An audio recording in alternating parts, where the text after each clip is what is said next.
Alcatraz Federal Penitentiary, California.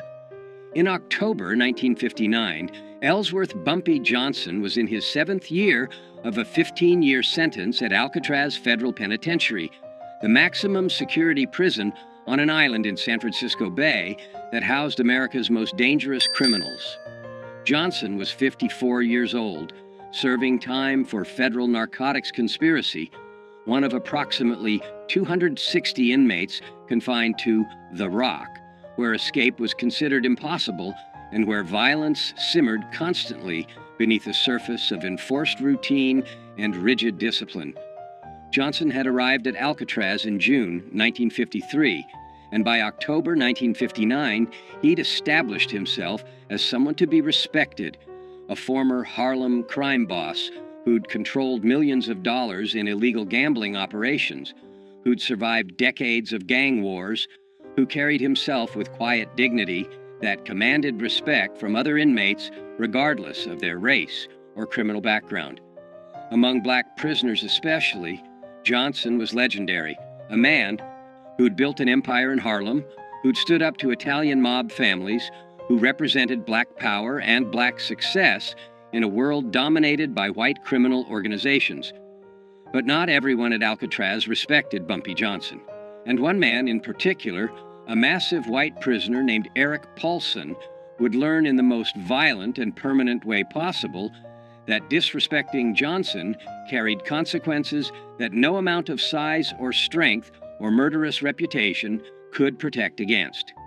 According to 17 former Alcatraz inmates who were present during October 1959 and who spoke with Prison Chronicles between 1965 and 1970, what happened in the prison cafeteria on October 23, 1959, became the most legendary act of violence in Alcatraz history.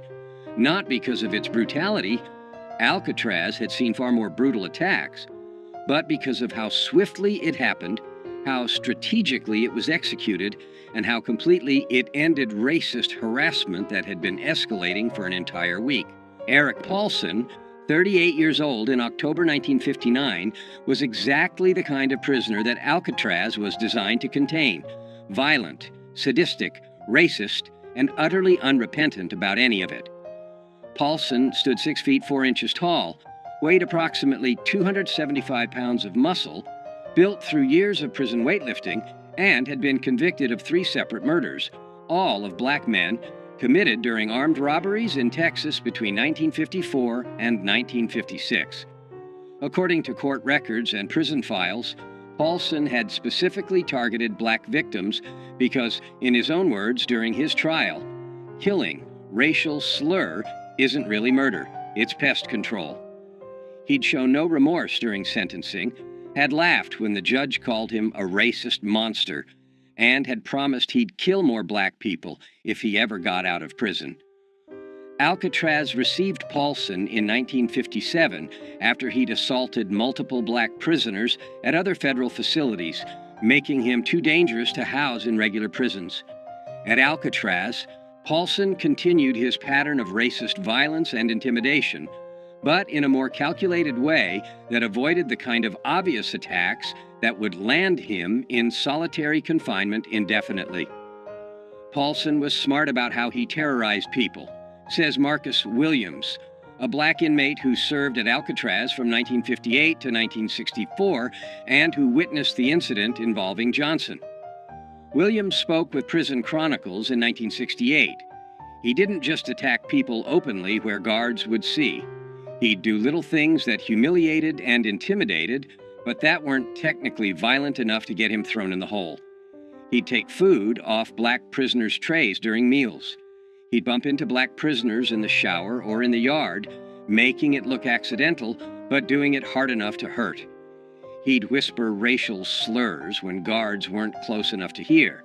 He'd make it clear that he considered black prisoners to be beneath him, that he thought Alcatraz was too good for racial slur, that we should all be working in fields or cleaning toilets rather than housed with white criminals who'd committed real crimes.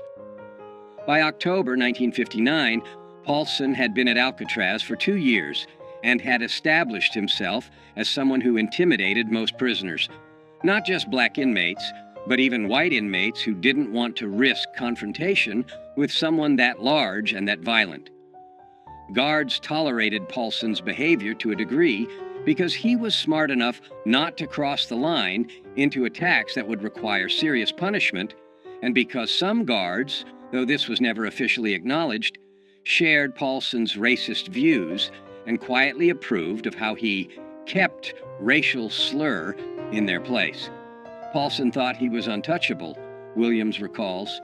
He'd killed 3 black men on the outside and felt no guilt about it. He was bigger and stronger than almost anyone at Alcatraz, and he'd been getting away with his intimidation tactics for 2 years without serious consequences. So, when Bumpy Johnson arrived in 1953 and established respect among other prisoners, Paulson saw that as a challenge. He saw this older black man.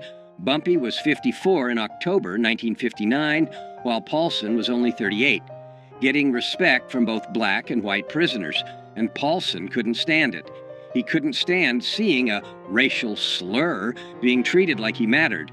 So Paulson decided he was going to humiliate Bumpy, break him down, show everyone that no racial slur was above being put in his place by a superior white man. The escalating confrontation between Eric Paulson and Bumpy Johnson began on Friday, October 16, 1959, during the lunch meal period in Alcatraz's main cafeteria.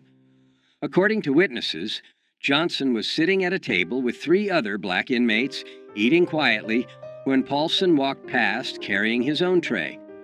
Without breaking stride, Paulson reached down and took Johnson's dessert, a small piece of apple pie that was part of the standard meal, and continued walking to his own table, where he sat down and ate the pie while staring at Johnson with obvious contempt. According to witnesses, Johnson looked at where his dessert had been, looked at Paulson eating it, and then returned to eating his own meal without any visible reaction.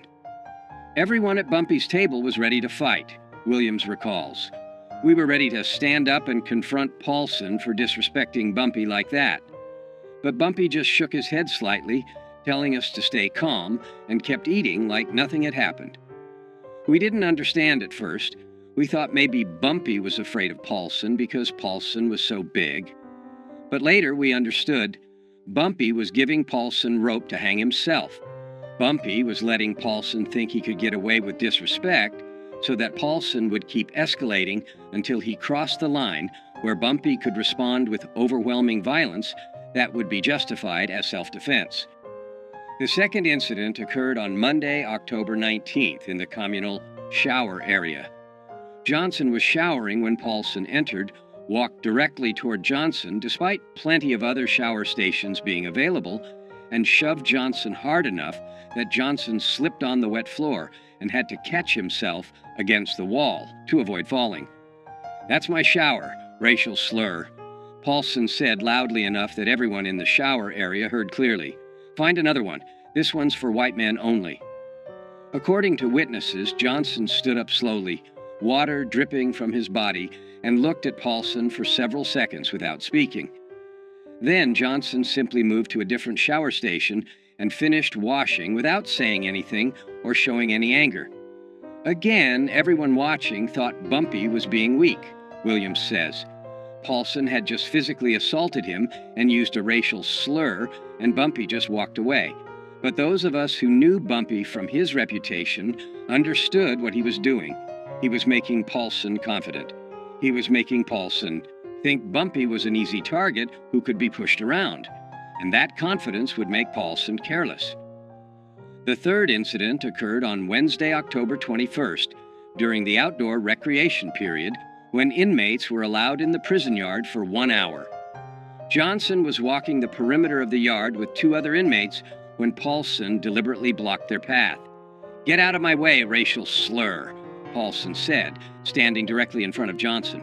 "I walk straight. You walk around. That's how it works in here. White men walk straight. Racial slurs walk around." According to witnesses, Johnson looked at Paulson for a moment, then simply stepped off the path and walked around him without responding to the racial slur or the confrontation. Paulson laughed loudly and called after Johnson, "That's right, racial slur. You know your place. You keep walking around white men like a good racial slur should." By Wednesday evening, October 21st, everyone at Alcatraz was talking about the confrontations between Paulson and Johnson.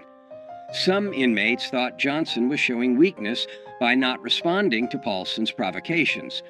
Others, particularly older inmates who understood prison politics better, suspected Johnson was planning something and was waiting for the right moment.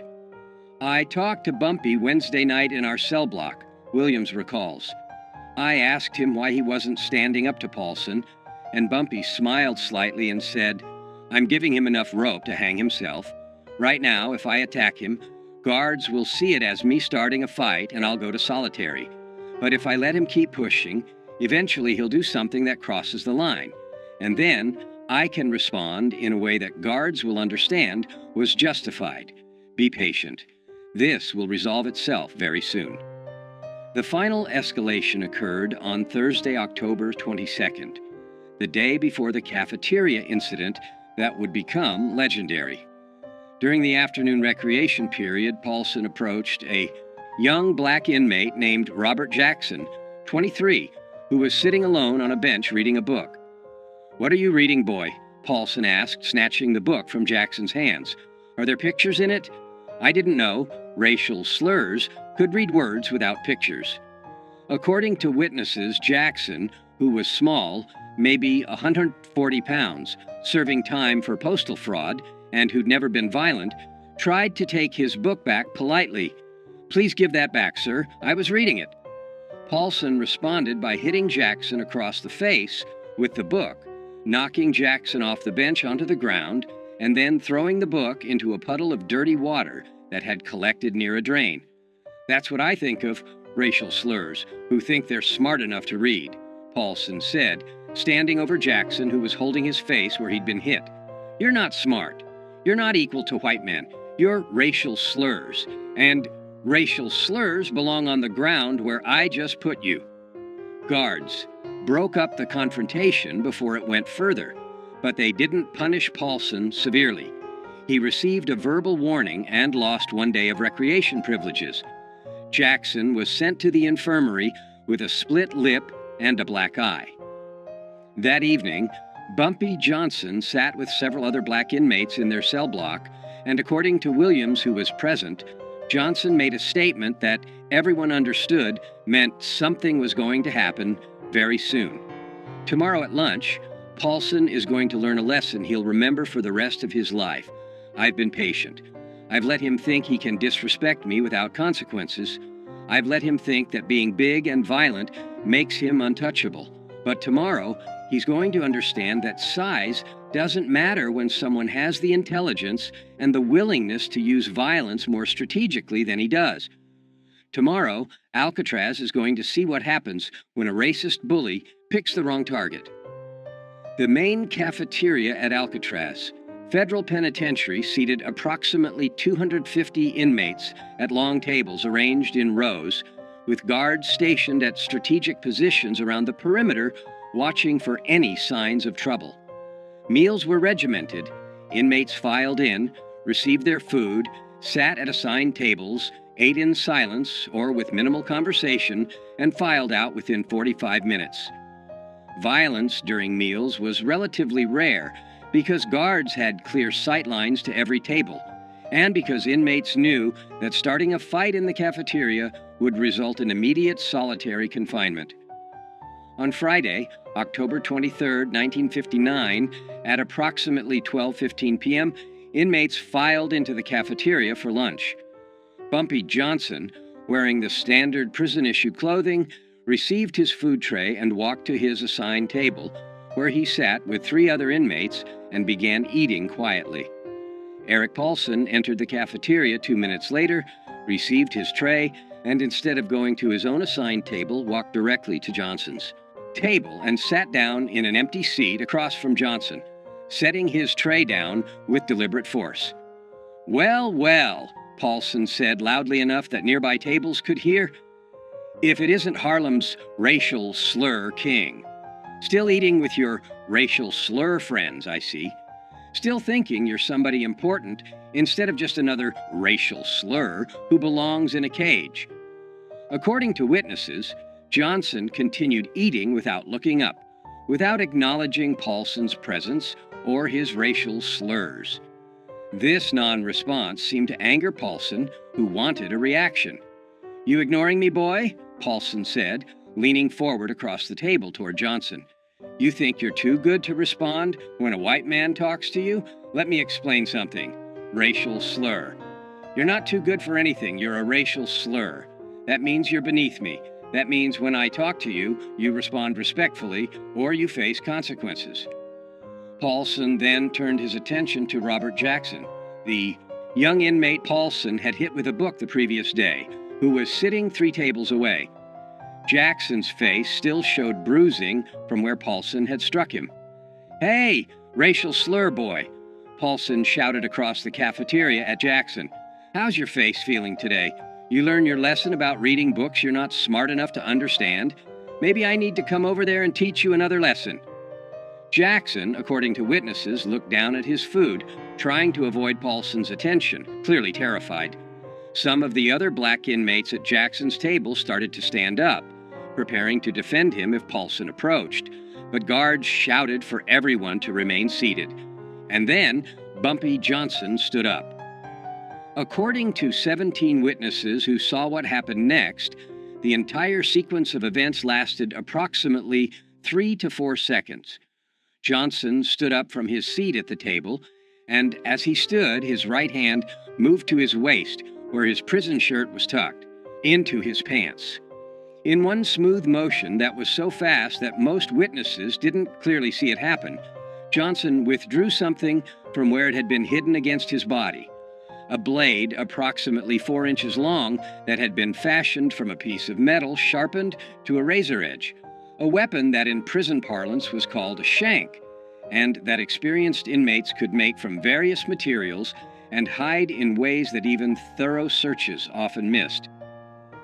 Johnson walked around the table toward where Paulson was sitting, moving quickly but not running, covering the 8 feet between them in approximately 2 seconds. Paulson saw Johnson approaching and started to stand up, his hands moving to defend himself or to attack. But Johnson was faster.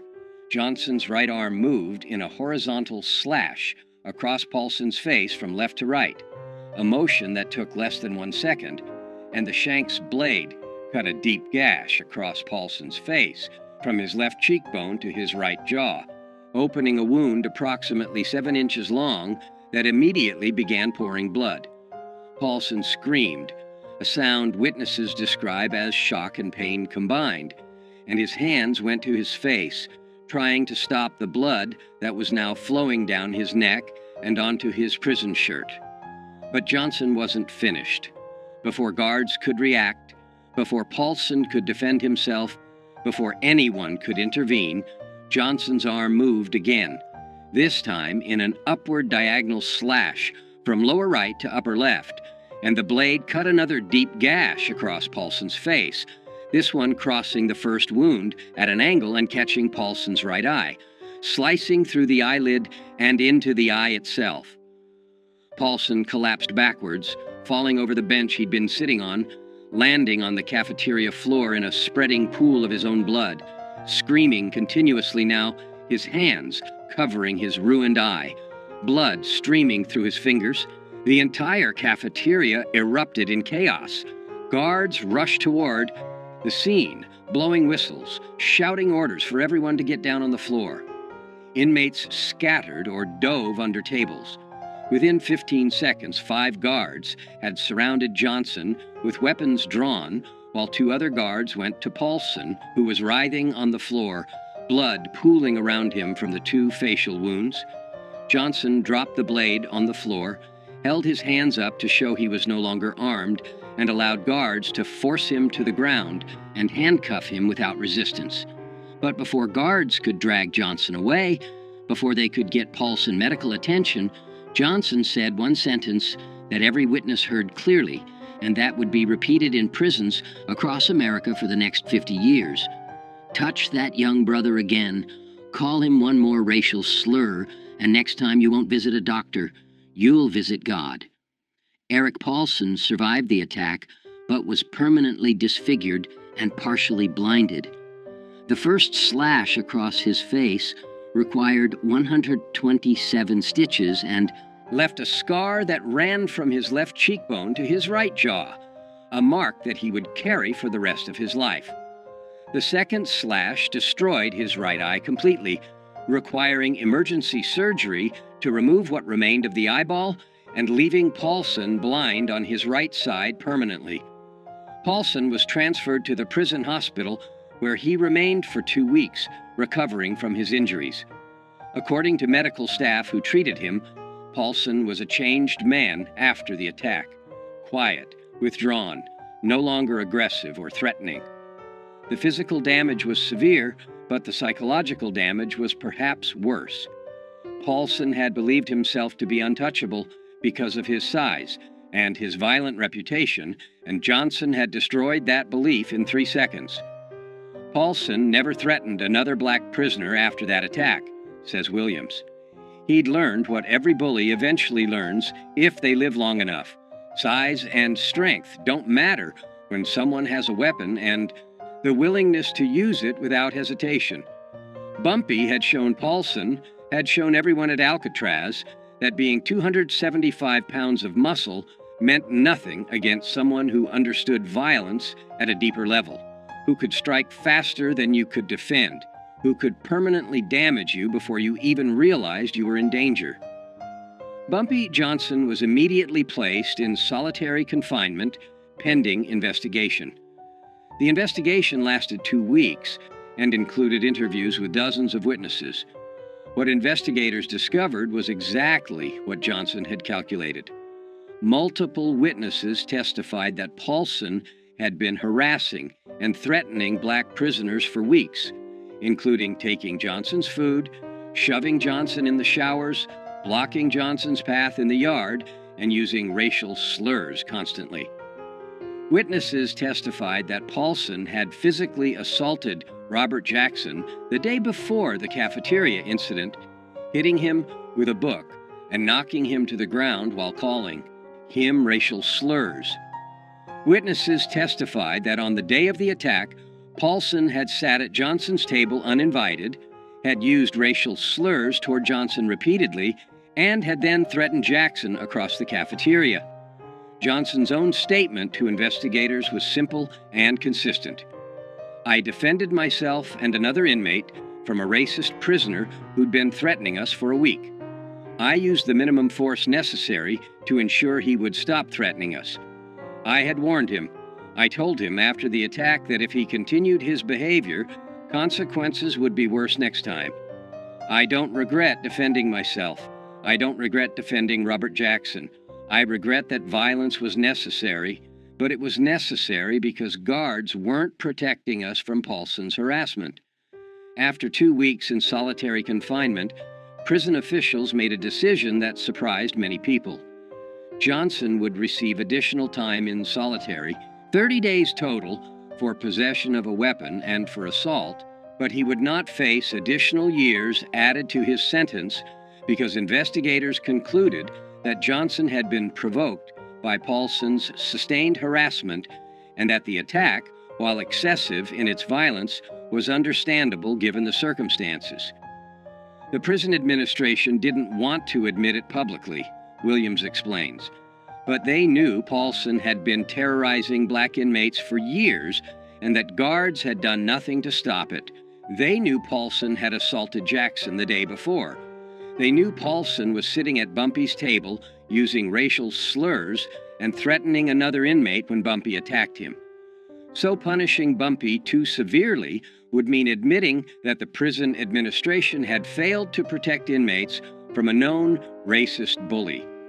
Instead, they gave Bumpy 30 days in the hole, enough punishment to satisfy rules against weapons and violence, and then they quietly transferred Paulson to another facility when he recovered, effectively admitting that Paulson was the problem, not Bumpy. What happened in Alcatraz's cafeteria on October 23, 1959, became legendary not just at Alcatraz, but in federal prisons across America. Inmates transferred from Alcatraz to other facilities carried the story with them. Guards talked about it. Prison officials wrote about it in reports. And the story grew with each retelling until it became a legend that defined Bumpy Johnson's reputation for the rest of his time in prison and for the rest of his life. The legend emphasized several key elements. The strategic patience. Johnson had endured a week of harassment without responding, letting Paulson grow confident and careless, waiting for the moment when response would be justified. The speed and precision. 2 slashes in 3 seconds that permanently disfigured and partially blinded a man before guards could react or before the victim could defend himself. The weapon. No one knew where Johnson had hidden the blade or how he'd smuggled it into the cafeteria. That mystery added to the legend, suggesting Johnson had capabilities and resources that other inmates couldn't match. The message: touch that young brother again, and next time you'll visit God. The statement became famous in prison culture as the perfect threat. Specific, clear, and absolutely believable, coming from someone who just demonstrated the willingness and ability to inflict devastating violence. The age factor.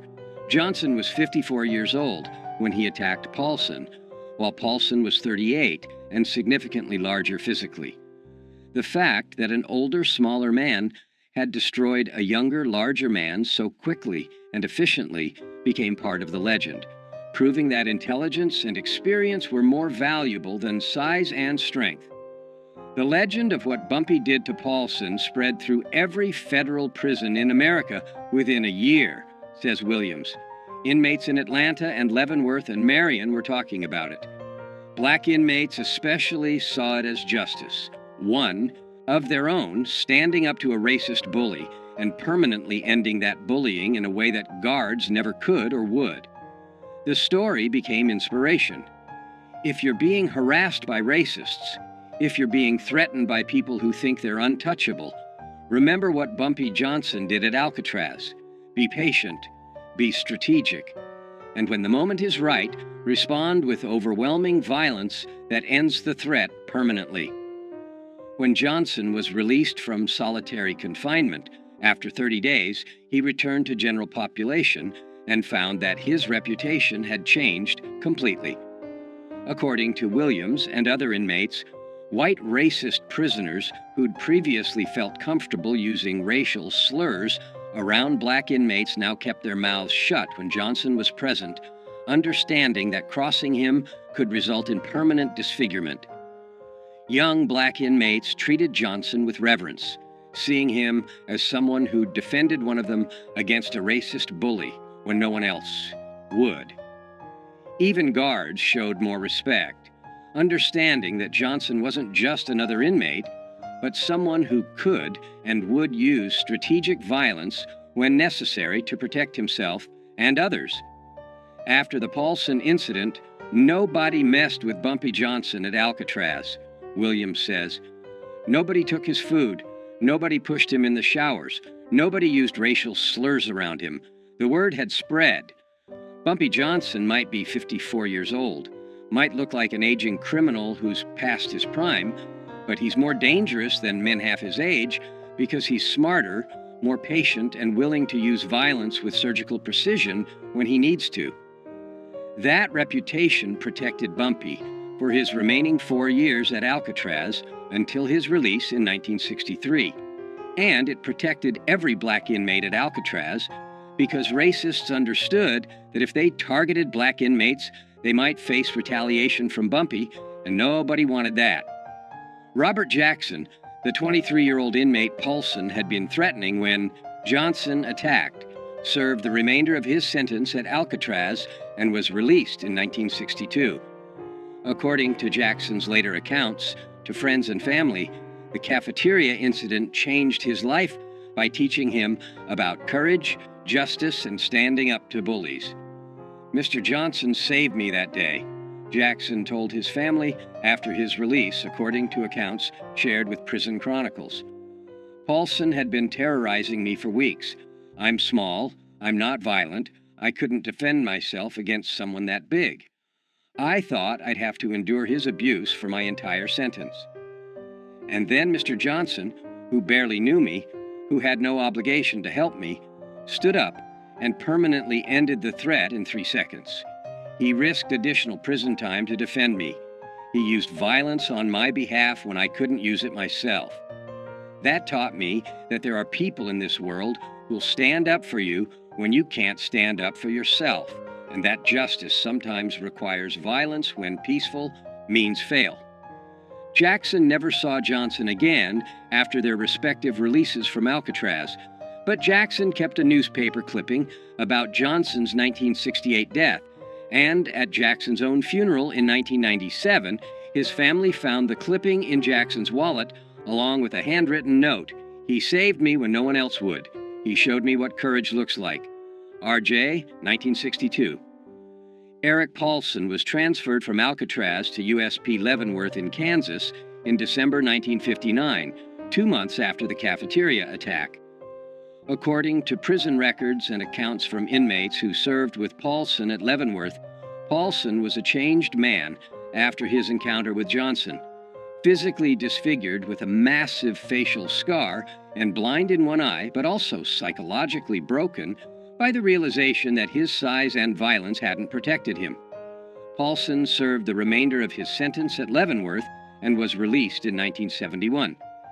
He returned to Texas, worked various manual labor jobs, and died in 1989 at age 68. According to people who knew him in Texas, Paulson rarely talked about his prison time, but when he did, he would touch the scar on his face, a mark that remained prominent even 30 years after Johnson had put it there, and say, "I learned the hard way that being big doesn't make you tough, and being tough doesn't make you smart.